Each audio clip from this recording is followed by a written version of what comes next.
जब लग गुरु मिले न साचा, तब लग गुरु करो 10 पांचा। क्या गुरु बदल सकते हैं? क्या गुरु बदलने से पाप लगता है? आध्यात्म के इस मैदान में आखिर सही गुरु कौन है? गीता जी में वर्णित तत्वदर्शी संत कौन है? इन सभी प्रश्नों के उत्तर जानने के लिए अवश्य सुनिए जगत गुरु तत्वदर्शी संत रामपाल जी महाराज के मंगल प्रवचन। गुरुदेव की जय। बंदी छोड़ कबीर परमेश्वर जी की जय। बंदी छोड़ गरीबदास जी महाराज जी की जय। स्वामी राम देवानंद जी गुरु महाराज जी की जय हो।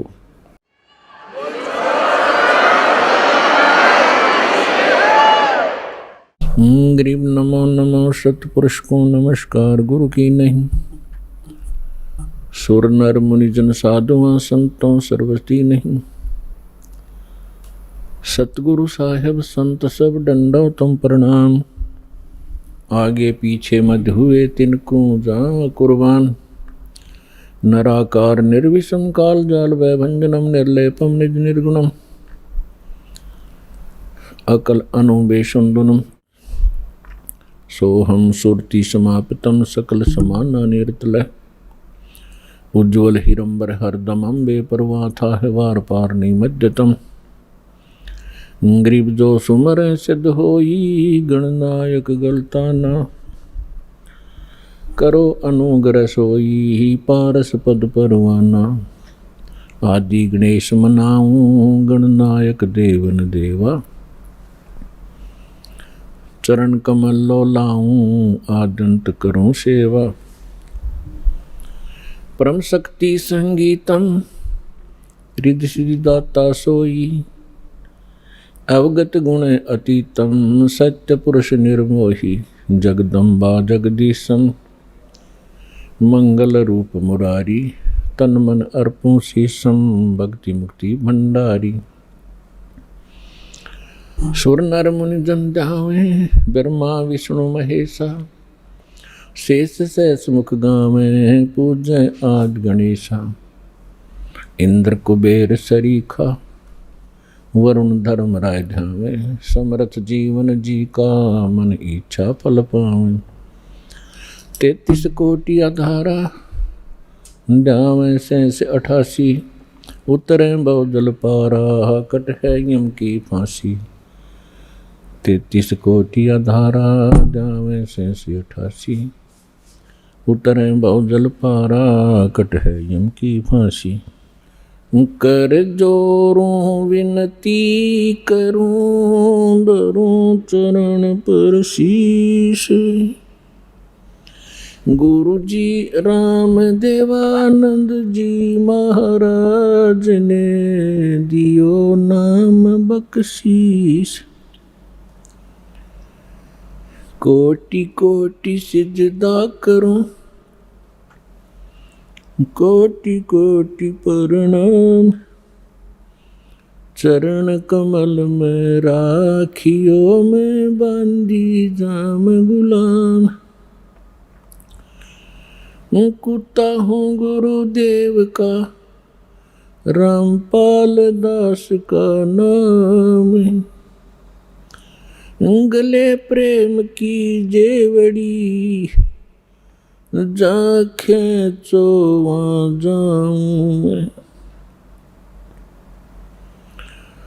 तो करो तो हो बावड़ू। दूर दूर करो तो जाऊं।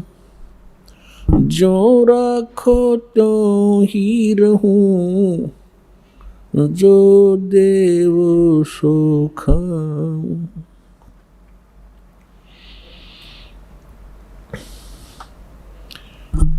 परम पिता परमात्मा पूर्ण ब्रह्म सर्वश्रेष्ठी रचनार कबीर देव कबीर साहिब कबीर परमेश्वर जी की असीम रजा से आप सभी परमेश्वर की प्यारी आत्माएं परमात्मा की महिमा सुनने के लिए उपस्थित हुए। लखबर सूरा जूझ ही लखबर सावत दे लख वरियति जहान में, तब सतगुरु शरणाले। जो पुण्यात्माएं वर्तमान के अंदर मानव शरीर प्राप्त हैं, उनके पिछले पनों की कोई गणना नहीं की जा सकती कि युगों युगों के आपके कितने शुभ संस्कार आपके साथ हैं। उनसे भी पुण्यकर्मी प्राणी वो हैं जो सतलोक आश्रम बरवाला, जिला हिसार, हरियाणा में पहुंचते हैं, दीक्षा प्राप्त करते हैं। पुण्यात्माओं, हमारे को सतगुरु नहीं मिले, हमारे को आध्यात्मिक टीचर ठीक प्राप्त नहीं हुए, जिस कारण से हम परमात्मा से मिलने वाले जो लाभ होते हैं उनसे वंचित रहे और मानव शरीर को व्यर्थ करके हम संसार छोड़कर चले जाते हैं। आगे चल के ना जाने कितने कष्ट हम उठाया करते थे, उनका हमें ज्ञान नहीं था कि इससे आगे भी कुछ है। अब परमात्मा के इस तत्व ज्ञान से, इसके प्रकाश से हमें वर्तमान का और भविष्य का और भूत की जानकारी होने लगी। भूत की कैसे है, वर्तमान की कैसे है और भविष्य की कैसे हुई। आज कोई दुखी है वो अपने पाप से है, आज कोई सुखी है तो अपने पुण्य से है। ये विधान है परमात्मा का, इस बात को सभी मानते भी हैं। कोई दुखी प्राणी है वो अपने आप ही कहा करता है कि ना जाने मेरा कौन सा पाप आगे अड़ गया। और जो सुखी होते हैं उनके विषय में सभी कहते हैं भाई घने अच्छे कर रखे थे आपने पिछले जन्म में। तो इससे हमें भूत और वर्तमान की जानकारी हुई। भविष्य की जानकारी परमात्मा ने कराई कि कबीर हरि के नाम बिना राजा रसब होवे, मट्टी लदे कुमार के भाई घास न नीरे कोई। परमात्मा ने एक ही एग्जाम्पल ऐसा दिया है जिससे हम सहज में समझ सकते हैं। आम नागरिक राजा को बहुत ही बलशाली मानता है, समृद्ध मानता है। परमात्मा कहते हैं यदि राजा भी भक्ति नहीं करता है परमात्मा की, नेक्स्ट उसकी लाइफ गधे की होगी। अपने आत्मा अब यहाँ समस्या आती रही कि किसने देखा है, फिर वर्तमान के अंदर हमें वो सुख प्राप्त है जिससे हम घने फूल गए और भूल गए कि आगे दुख भी होंगे, और फिर ये बात कहकर छोड़ देते हैं कि देखी जाएगी। तो ये हमारी अध्यात्म ज्ञानहीनता का ही परिणाम था। हमारे सदग्रंथ परमात्मा का संविधान है और संविधान की अवहेलना जो लोग करते हैं, आप यहाँ वर्तमान में देख लो, जो संविधान की अवहेलना करते हैं उनको यही दंडित किया जाता है। इसी प्रकार परमात्मा का विधान है, जो उसको तोड़ता है, उल्लंघना करता है, उसको भी दंड प्राप्त होगा। तो उसके विषय में हमने दृढ़ होने के लिए, सच्चाई से परिचित होने के लिए कुछ आधार बनाना पड़ेगा। हमारे सदग्रंथ इसका आधार हैं। उसके पश्चात वो महापुरुष जिनको परमात्मा मिले और परमेश्वर का विधान उन्हें प्राप्त हुआ, और तीसरे नंबर पर उन महापुरुषों ने बताया कि वो परमात्मा कौन है।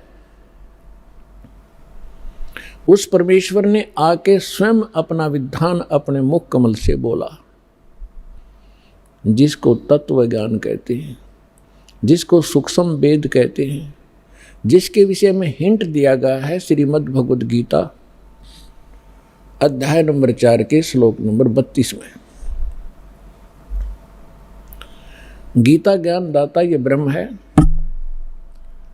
और परम अक्षर ब्रह्म यानी पूर्ण परमात्मा की वो जानकारी दे रहा है। अपने सतर का वो ज्ञान श्रीमद् भगवत गीता में अर्जुन को बता ही रहा है। उसके पश्चात वो कहता है कि विशेष जानकारी अध्यात्म मार्ग की परमात्मा स्वयं आके अपने मुख से ज्ञान देता है। उस परमात्मा के मुख से उच्चरित वाणी को तत्व ज्ञान कहते हैं। उसके अंदर धार्मिक यज्ञों की, धार्मिक अनुष्ठानों की जानकारी विस्तार से कही गई है। और चौथे अध्याय के 34वें श्लोक में गीता ज्ञानदाता कहता है कि उस तत्व ज्ञान को तू तत्वदर्शी संतों के पास जाकर समझ।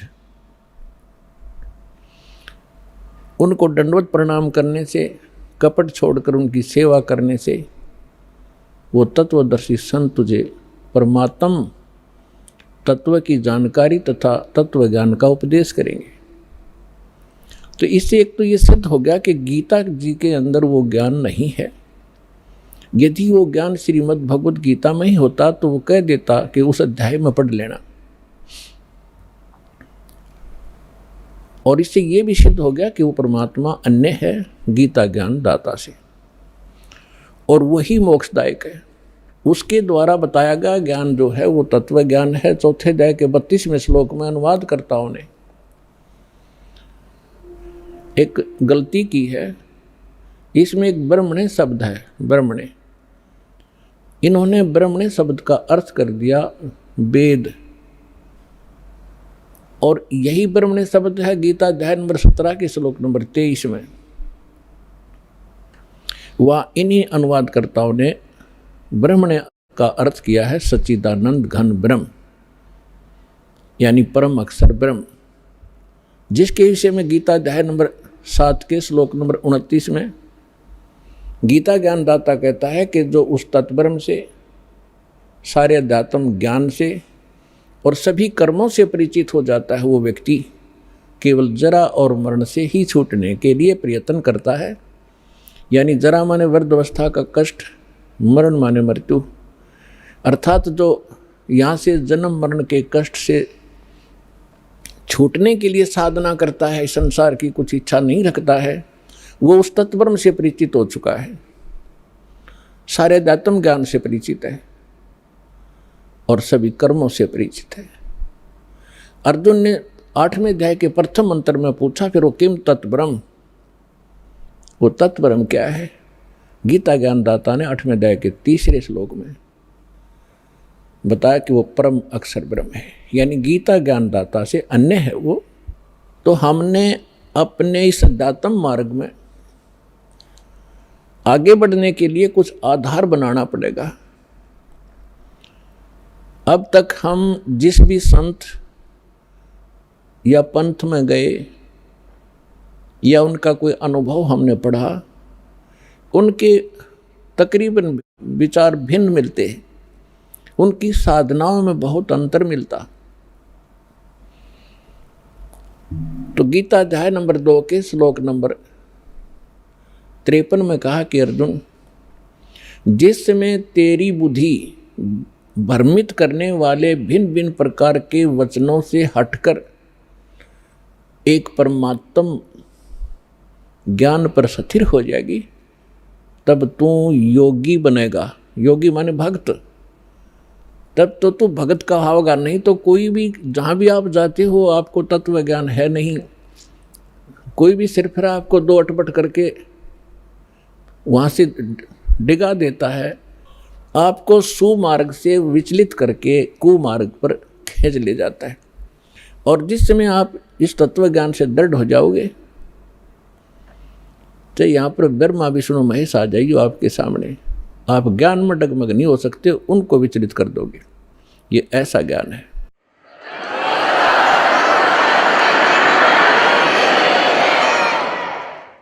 और तभी हम अपनी मंजिल पर पहुंचेंगे। रास्ते में ना जाने कितने ठग मिलते हैं भ्रमित करने वाले, तो फिर हम भ्रमित नहीं होंगे तो हम सुमार्ग पर अपने घर पहुंच जाएंगे, सतलोक चले जाएंगे, सदा हम सुखी हो जाएंगे जहाँ से हम आए हुए हैं। अभी तक हमें यही नहीं मालूम था हम आए कहाँ से हैं, हम यहाँ जन्म और मर क्यों रहे हैं। सारा जीवन हम डिवोट कर देते हैं अपने कोठी और बंगले बनाने में, अपने बच्चों के साथ प्रेम में रहने के लिए। हर एक सेकंड में ना बच्चे रहते हैं, ना वो कोठी रहती है, ना वो बैंक बैलेंस साथ जाता है। साथ जाते हैं वो कर्म पाप के जो सारे जीवन में इकट्ठे करी और भक्ति करी नहीं, नेक्स्ट जीवन उसका बहुत बुरा होगा। तो हमें परमात्मा के ज्ञान से भूत, वर्तमान और भविष्य की जानकारी हुई। अब कोई तो एक ही व्यक्ति है, मानव शरीर सभी का समान है, कर्म में कितना अंतर है। तो ये कर्म किए कब थे? कभी पिछले जन्मों में, भूतकाल के अंदर। तो भूतकाल आज का वर्तमान ही भूतकाल बनेगा और आज के वर्तमान से हमारा भविष्य बनेगा। इसलिए सत्संग में आने से, परमात्मा के तत्व ज्ञान से परिचित हो जाने से प्राणी अपने उद्देश्य को प्राप्त करता है, समझता है कि मनुष्य का उद्देश्य क्या था। तो पुण्यात्माओं, आपको वो सत्संग मिला, सतगुरु मिले। सतगुरु उसे कहते हैं जो सच्चा ज्ञान बतावे और सदग्रंथों पर आधारित हो। इस दास के जितने वचन होंगे उन महापुरुषों की वाणी जिनको भगवान मिले, और वो हमारे प्रमाणित सदग्रंथ होंगे जिनको हम आज तक श्रेष्ठ और सत्य मानते रहे हैं। श्रीमद् भगवद गीता अध्याय नंबर 16 के श्लोक नंबर 23-24 में कहा कि अर्जुन, शास्त्र विधि को त्याग कर जो मनमाना आचरण करते हैं उनको न तो कोई सुख होता है, न कोई सिद्धि प्राप्त होती है, और न उनको कोई गति प्राप्त होती है।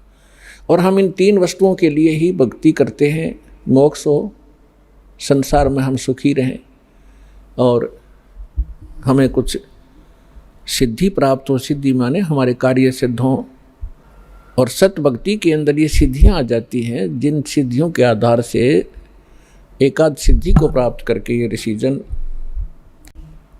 हमें अपने पीछे लगाए रहा करते थे। तो हमने उन सिद्धियों का प्रयोग नहीं करना, वो आपके इस जीवन काल में ऑटोमेटिकली काम करते रहेंगे। आपके कार्य सिद्ध होंगे, आप पर आने वाली जो बला टलेंगी वो भक्ति की सिद्धि से ही होता है। तो पुण्यात्माओं, सत्संग में आने से प्राणी को ज्ञान होता है परमात्मा का विधान सुनने से।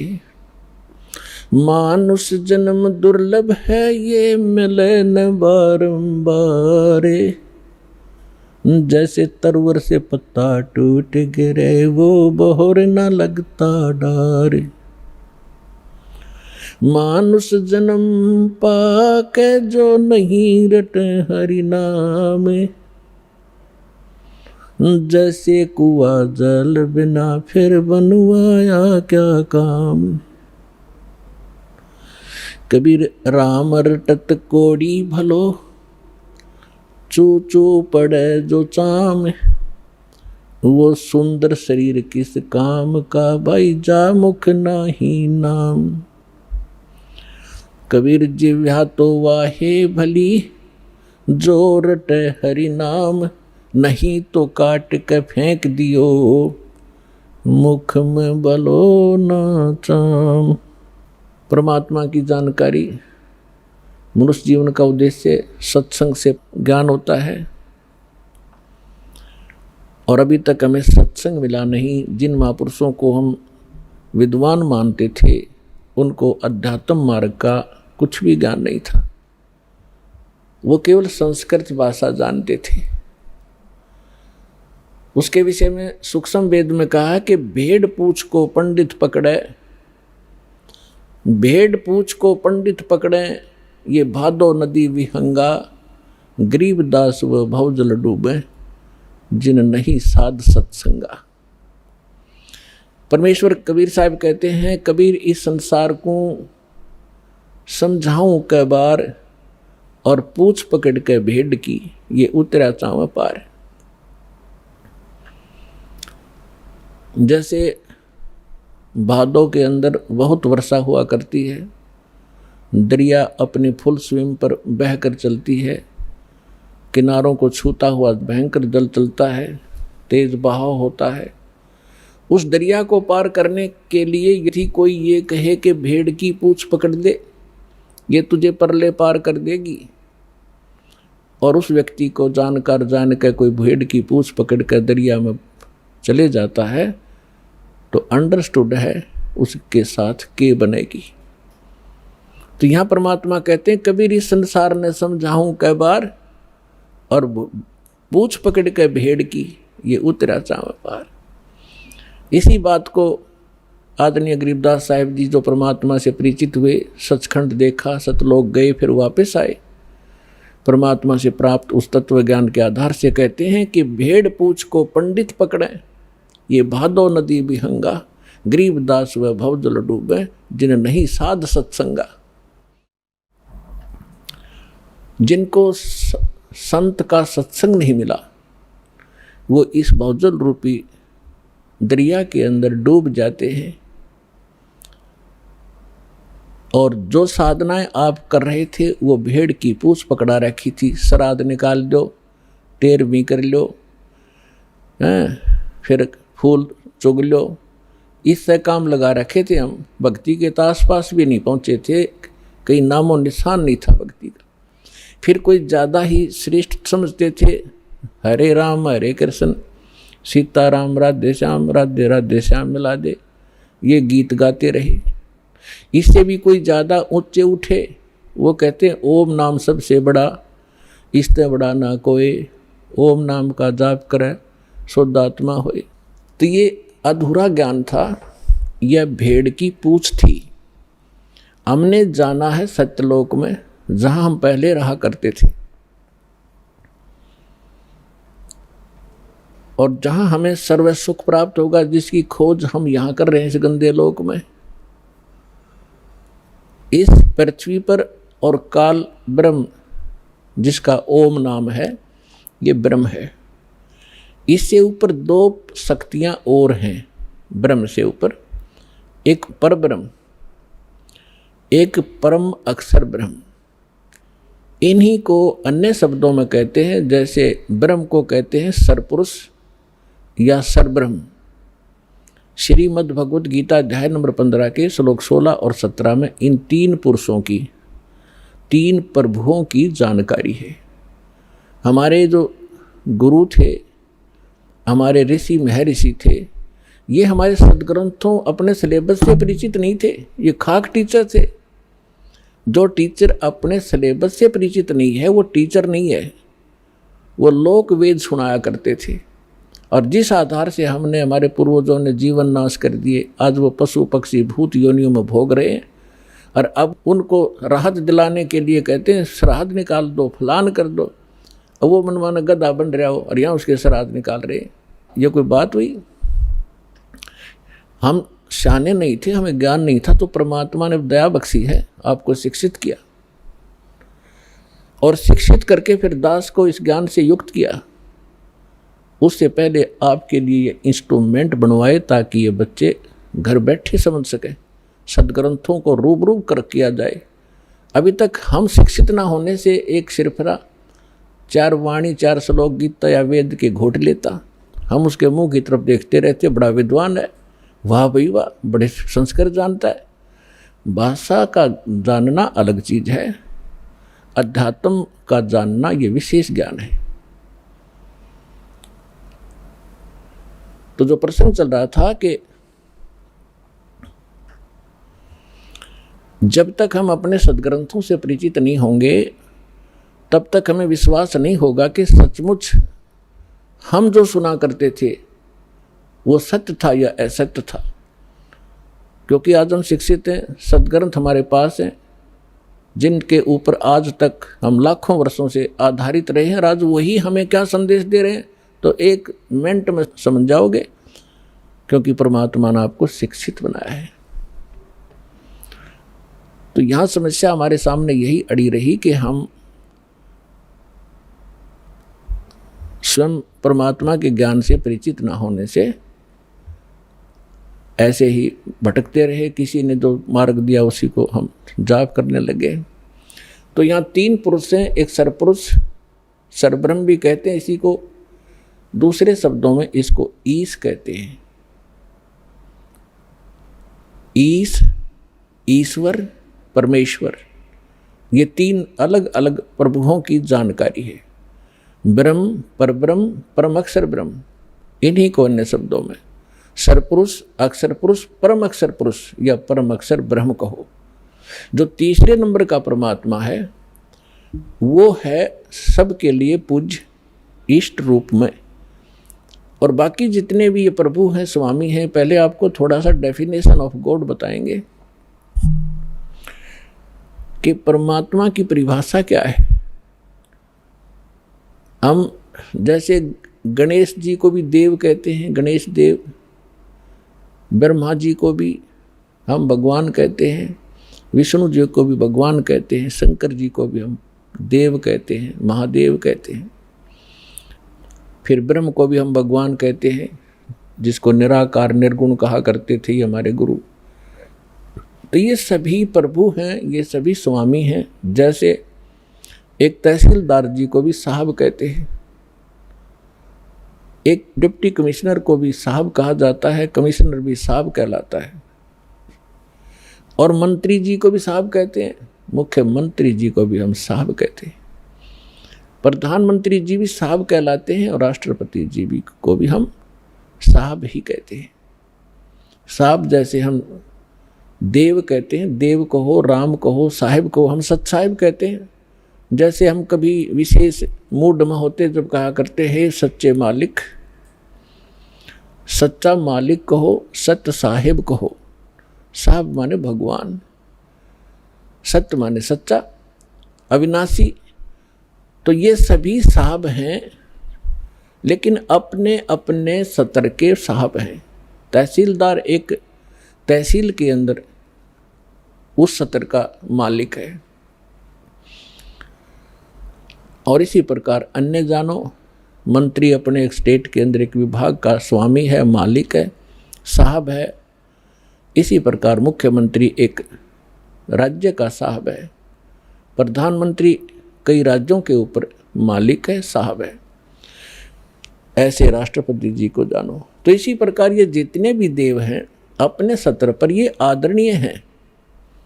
जैसे तहसीलदार जी है, उसको भी आप प्रणाम कीजिए, आदर से व्यवहार कीजिए, वो भी आपका काम करेगा।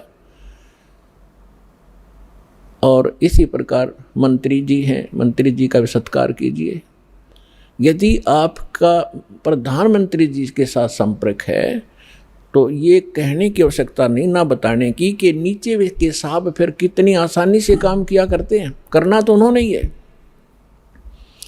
तो आज आपका मेल उस समर्थ शक्ति से हो चुका है, और जो उस समर्थ शक्ति की शरण में आ जाते हैं, फिर नीचे के जितने भी राम हैं, जितने भी ये देव हैं, आपके काम को बहुत आसानी से करते रहे। करना इन्होंने ही है, क्योंकि यहाँ की एक व्यवस्था बना रखी है। जैसे आपको सबसे पहले या मंत्र जो दिए जाते हैं वो उन्हीं साहबों के दिए जाते हैं। इस स्टेट के साहब हैं ये। इसके साथ साथ आपको उस परम पिता परमात्मा की भी भक्ति दी जाती है, जिसके साथ होने से ये साहब आपको बहुत आसानी से लाभ देते हैं। इनके ये मूल मंत्र हैं, ये इनकी पूजा नहीं है।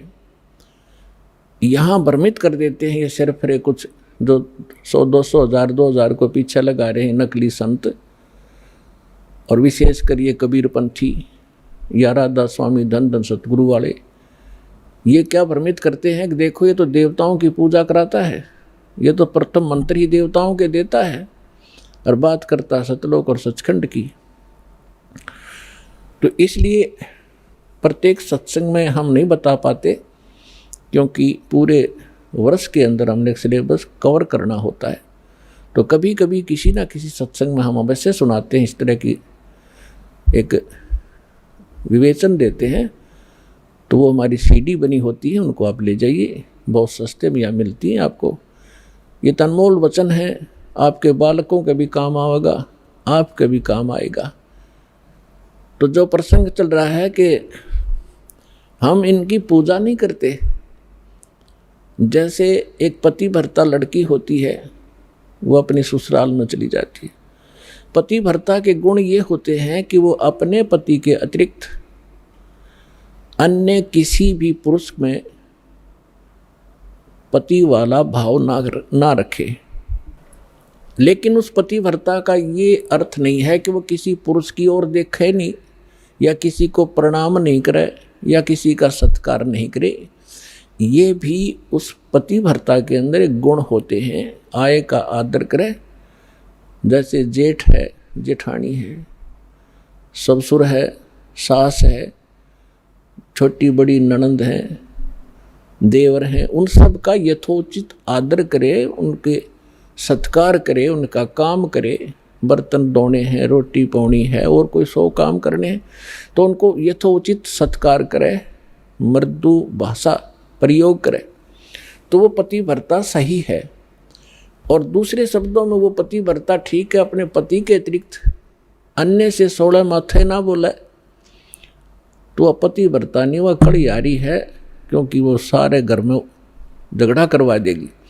तो इसलिए हम भगत भी तभी होंगे और पतिव्रता पद पर तभी चलेंगे जब हम सभी जितनी भी शक्तियां हैं उनका यथोचित आदर करेंगे। तो वो पतिव्रता पत्नी जब लड़की अपने सह परिवार में रहती है, ज्वाइंट फैमिली में, तो तब तक वो इतना अच्छा व्यवहार करती है, सबके साथ मेल रखती है, देवर के बच्चों को भी अपने जैसा समझती है, जेठ के बच्चों को भी अपने जैसा समझती है। उनको ऐसा नहीं लगता कि जैसे हम पराये से हों, लेकिन उसका जो भाव है अंदर से वो अपने पति के साथ होता है। और उसका पता उसको तब चलेगा जब वो डिवाइड होंगे, भिन्न भिन्न होंगे भाई, तो तब पता चलेगा उसकी आस्था किसमें थी। अपने हिस्से के सारे कटोरी, गिलास, चम्मच तक उठा ले जाएगी, अपने मकान में धर लेगी, एक चम्मच भी ना छोड़ा दूसरों की ओर, और अपने पति के साथ चली जाती है। तो उस समय उस पतिव्रता का पता चला वह पूजा किसकी करे थी। तो इसी प्रकार हम यहाँ एक सह परिवार है हमारा, ये ब्रह्मा विष्णु महेश, ये देव हैं और यहाँ के अधिकारी हैं।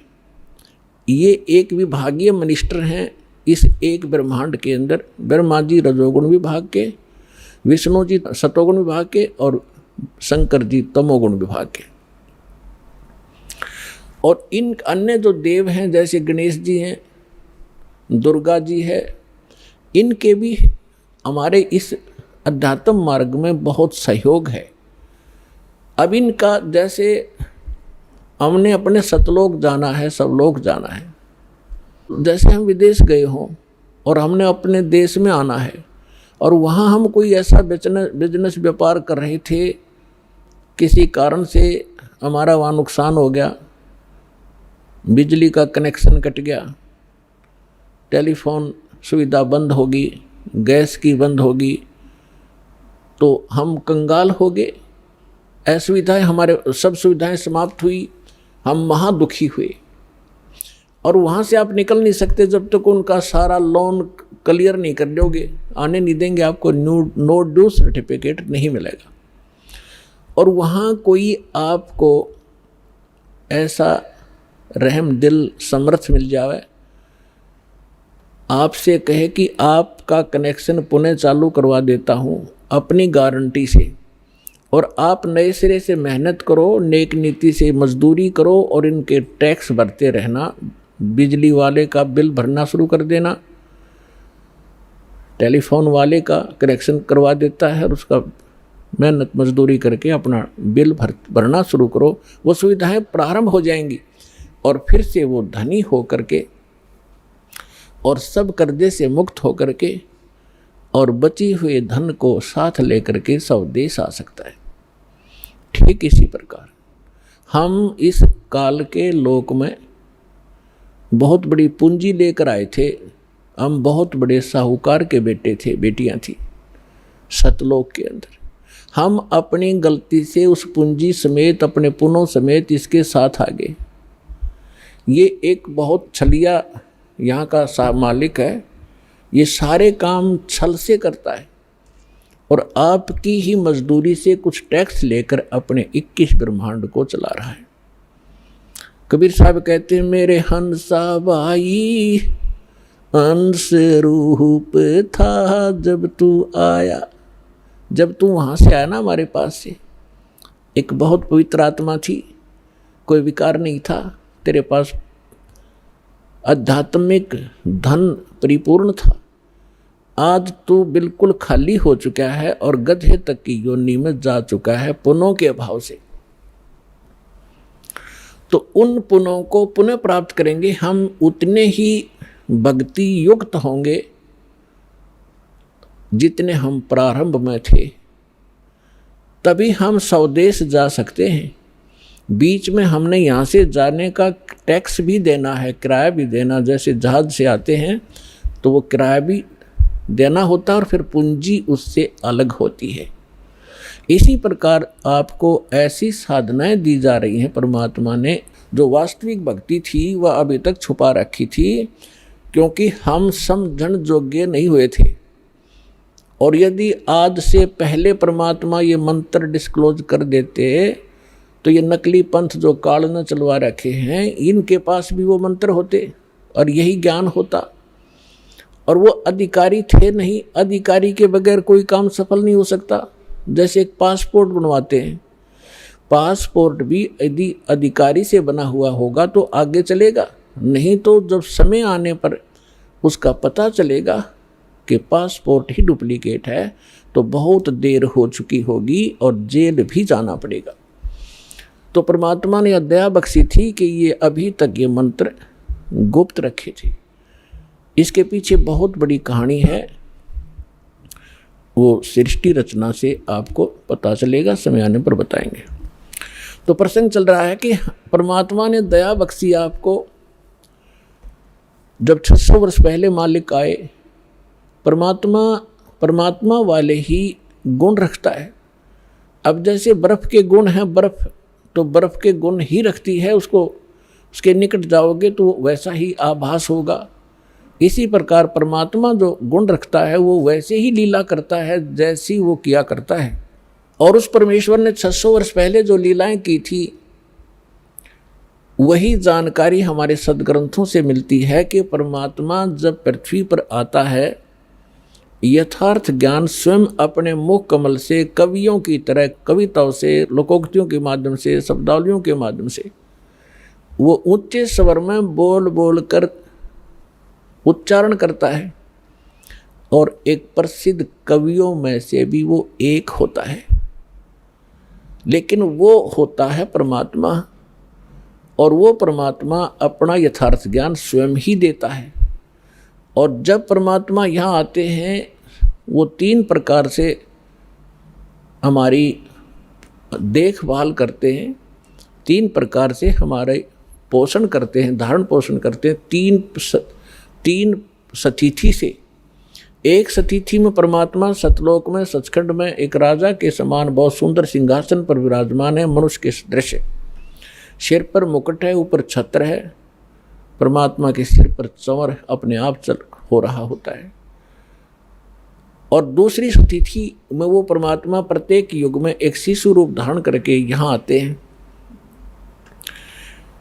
और किसी कमल के फूल के ऊपर विराजमान होते हैं। वहाँ से निसंतान दंपति उन्हें उठा ले जाते हैं और फिर वहाँ परवरिश की लीला होती है। तो तब वो कंवारी गाय का दूध पीते हैं और कुछ नहीं पान करते।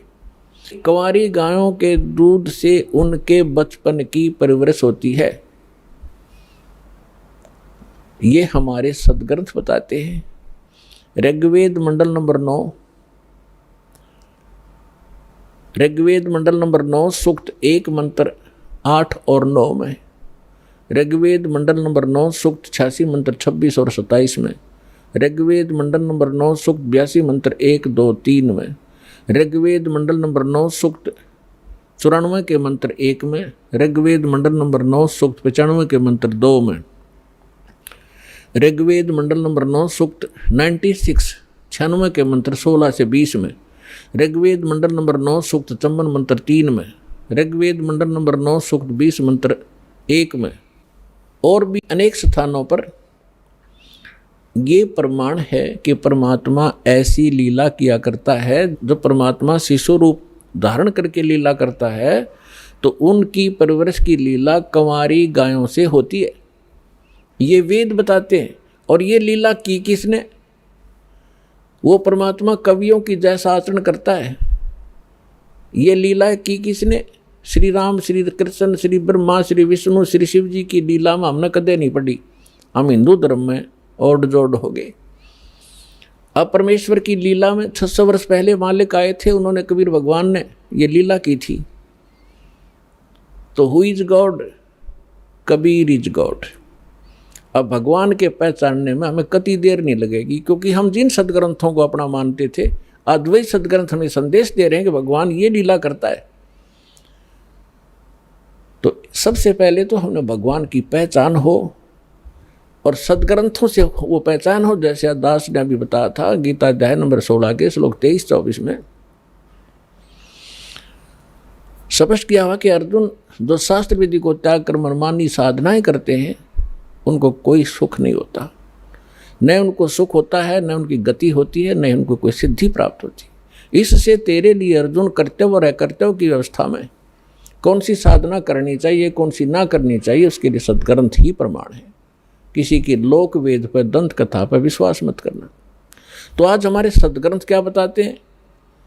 पहले ये इन्हीं सदग्रंथों का आधार देकर के हमारे धर्मगुरु हमें समझाया करते थे, हम स्वीकार किया करते थे, क्योंकि वो संस्कृत बोला करते और सभी ग्रंथ संस्कृत में लिपिबद्ध थे। हमने कोई ऑब्जेक्शन नहीं हुआ कि इतना विद्वान व्यक्ति सच्ची कह रहा होगा। वो सत्य के तो आसपास भी नहीं थे, उनको कख भी पता नहीं था अध्यात्म मार्ग।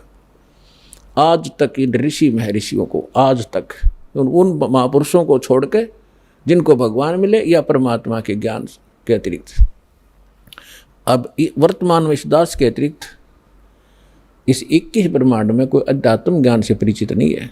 अटपट तो दुनिया मार रही है और ना उनके पास ये कंप्लीट कोर्स है। अब जो प्रसंग चल रहा है कि हमने स्वदेश जाना है, हम इस गलत लोक में आगे, और हम धनी थे अध्यात्म के, हम निर्धन हो गए। हम पशु तक की योनि में भटक रहे हैं, घास फूस खाकर गुजारा कर रहे हैं। और हम सतलोक में क्या आहार करते थे, कैसी सुविधाएं हमें प्राप्त थी, उसकी तुलना हम इस काल के स्वर्ग लोक और ब्रह्मलोक में भी नहीं दे सकते। जो सुख वहाँ पर आपको प्राप्त था, उसी सुख की आज भी आपके अंदर चाहत है और उस खोज में आप चलते हो। रास्ते में ना जाने कितने ये बटपार मिलते हैं, ठग मिसगाइड करके आपको भ्रमित कर देते हैं, मंजिल से दूर रख देते हैं। फिर आप जब अध्यात्म मार्ग से सुखी नहीं होते हो, क्योंकि साधना शास्त्र अनुकूल ना होने से परमात्मा से लाभ नहीं मिलता, जिस कारण से आप फिर स्वयं धनी बनने के लिए अपनी बुद्धि प्रयोग करने लगे, कोई मिलावट करने लगा, कोई रिश्वत लेने लगा और कोई अन्य तरीके अपना के। तो ये तरीका सुखी होने का नहीं, ये तो महादुख प्राप्त कर लिया हमने। बुरे काम करे, पाप बने, और उन पापों के आधार से जो धन संग्रहित किया वो यहीं रह गया और हमारे साथ वो पाप गए जो उस धन जोड़ने में या सुख प्राप्त, नकली सुख प्राप्त करने में हमने पाप इकट्ठे किए थे। तो जब तक हम पाप मुक्त नहीं होंगे तब भी वहाँ नहीं जा सकते, क्योंकि जब तक अपराधी प्राणी है वो जेल में रहता है। अपराध मुक्त होगा तभी वो जेल से छूटेगा। तो पहले परमात्मा आपके उन पापों का नाश करेगा जो आपके संचित हैं, पहले के इकट्ठे किए हुए, और दूसरे फिर आपको ऐसी विधि बताई जाएगी कि उससे वर्तमान के अंदर भी जो आपके भविष्य में जो दुख आएंगे, जो आपके प्रारब्ध के अंदर लिखे हुए हैं। प्रारब्ध माने किस्मत। प्रारब्ध को वैसे डिफाइन करने के लिए इस प्रकार बताते हैं कि पिछले जन्म जन्मांतर के आपके पुण्य और पाप संग्रहित हैं, उनमें से आपकी एवरेज रेशो लेकर जिसके पाप गणे इकट्ठे हैं उसमें से उसी रेशो से पाप ज़्यादा ले लिए, और जिसके पुण्य थोड़े हैं उसी रेशो से पुण्य ले लिए। तो यहाँ जिसको आज दुख गना है वो पूर्व जन्म में उसके पाप गने हैं, उन संचित कर्मों में से कुछ लेकर के दोनों पुण्य और पापों में से आपकी किस्मत बना कर भेज दिया। अब आपके प्रारब्ध में, आपकी किस्मत में यदि वो पुण्य है, जब तक आपके पुण्य अधिक हैं, पुण्य चलेंगे, तब आप कोई भक्ति करते रहना या ना करना, चाहे आप चोरी करना, डाके मारना, चाहे हिंसा करना, आप सुखी दिखाई दोगे आम जनसाधारण को कि इतना पापी आदमी और फिर भी सुखी। तो ये काल का जाल है, समझना पड़ेगा आपने। तो अन्य व्यक्ति जो आस्तिक हैं वो भी नास्तिकता की ओर चल पड़ते हैं उनको देख के। तो इस ज्ञान के आधार से आपने अपना मन रोकना पड़ेगा कुमार्ग पर जाने से। ये सहारा देगा आपको ये तत्व ज्ञान। और जिस समय उस व्यक्ति के पुण्य क्षीण हो जाएंगे, फिर पाप का दौर चलेगा, फिर देखना उसकी कैसी दुर्गति होगी। और फिर उसके पास समय बहुत कम होगा, और कहीं वो समाधान के लिए जाएगा तो ये नकली संत मिलेंगे, उनसे करवा कर जंतर मंत्र लेकर नाम दीक्षा, आखिर में वो मर ही जाएगा उस दुर्गति के साथ। और जब हम सत्साधना करेंगे, परमात्मा हमें मिलेंगे, सतगुरु मिलेगा, सतगुरु हमें फिर वो सत ज्ञान देगा, सत्साधना देगा, जिससे आपके पाप नाश होंगे। अब आपके प्रारब्ध में जैसे आप दुखी हो तो पाप से हो, सुखी हो पुण्य से हो, अंडरस्टूड है। इस बात को आम व्यक्ति थोड़ा सा भी धार्मिकता के अंदर रुचि रखता है उसको पता है कि पाप से दुख होता है और पुण्य से सुख होता है यहाँ का। अब जब तक आपके पुण्य चलेंगे तो आप सुखी नजर आओगे, और ये पुण्य पहले की संग्रहित कमाई है आपकी। जैसे इन्वर्टर आज सबके घर हो रहा तकरीबन, नहीं जानकारी ज़रूर है सभी ने। उसके अंदर बैटरियां होती हैं, उनको चार्जर के माध्यम से लाइट में बिजली में लगा कर चार्ज किया जाता है, तो बैटरियों के अंदर वो एनर्जी स्टोर हो जाती है। और फिर बेशक वो इन्वर्टर से चार्जर हटा दिया जाए, फिर भी उन इन्वर्टर से बैटरी बल्ब भी जग रहे होते हैं, ट्यूब भी जग रही होती है, कूलर भी चल रहे होते हैं, वो अपनी सुविधा दे रहा होता है। तो वो व्यक्ति ये सोचता है कि सारे सुविधाएं प्राप्त हैं, लेकिन जब उसकी चार्जर ठीक नहीं है तो वो बैटरी एक दिन एकदम डाउन होंगी और डिस्चार्ज हो जाएंगी, फिर उसको कोई सुविधा नहीं प्राप्त होगी। ठीक इसी प्रकार जो पूर्व जन्म के पुण्यकर्मी प्राणी हैं, उन्होंने पूर्व जन्मों में वह बैटरी चार्ज कर रखी है, कभी चार्जर ठीक लग गया। क्योंकि परमात्मा जब आते हैं, परमेश्वर 600 वर्ष पहले आए थे, भगवान कबीर साहब जी आपको चार्ज कर गए थे आशीर्वाद से, आपको मंत्र दे के, अमृतवाणी सुना सुना के। उस समय कबीर भगवान के 64 लाख शिष्य हुए थे, 64 लाख शिष्य, एक दानक के, एक जुलाहे के, एक मजदूर आदमी के। और जो संत भी महसूस नहीं हुआ था, क्योंकि हम संत समझते थे जो या तो पंडित हों या बड़ी गुफाओं में बैठे हों, जटा हो बड़ी बड़ी, या मूंड मुंडा रखा हो, लाल पीले कपड़े पहन रखे हों, तो उन महापुरुषों को तो हम संत मान्या करते। अरे एक हमारे जैसा मजदूर, एक कपड़ा बुनने वाला, एक धानक, और उसके 64 लाख से सोना, अद्वितीय काम है ये। लेकिन परमात्मा की महिमा को इतना दबा दिया ये नकली काल के दूता ने उसको एक कवि, एक दानक, एक जुलाहा, एक भक्त बना के उसकी फाइल बंद करके छोड़ दी। अब उस लाल की गिठड़ी दास ने खोली और आपको पहचान बता दिया, लाल ये होता है, इसी इतनी कीमत है। अब कौन पीछे रहेगा उस लाल को प्राप्त करने में? दौड़ लग जाएगी, होड़ लगेगी, कुछ दिनों में देख लेना। पूरा विश्व प्राप्त करेगा, सबको जरूरत है भगवान की।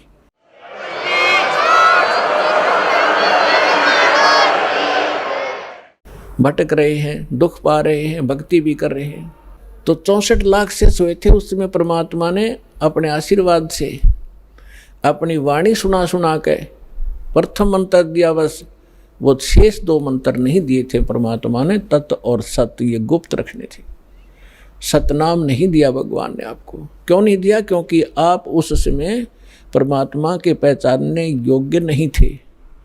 और परमात्मा ने उस समय कहा था कबीर साहब ने कि 5500 वर्ष जब कलयुग बीत जाएगा धर्मदास, तब मैं दोबारा आऊँगा और सारे जितने भी नकली पंथ हैं या हम जितने भी मानव धर्मों में बट गए हैं, इनको ऐसा ज्ञान दूंगा ये ऑटोमेटिकली एक हो जाएंगे।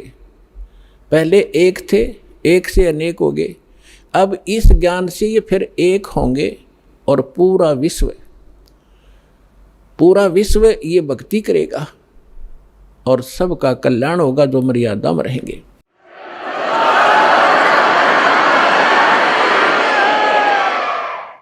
तो अब वो कलयुग का वो आ गया, वो समय निर्धारित जो परमात्मा ने ठीक रखी थी, वो ठीक का समय अब आ चुका है।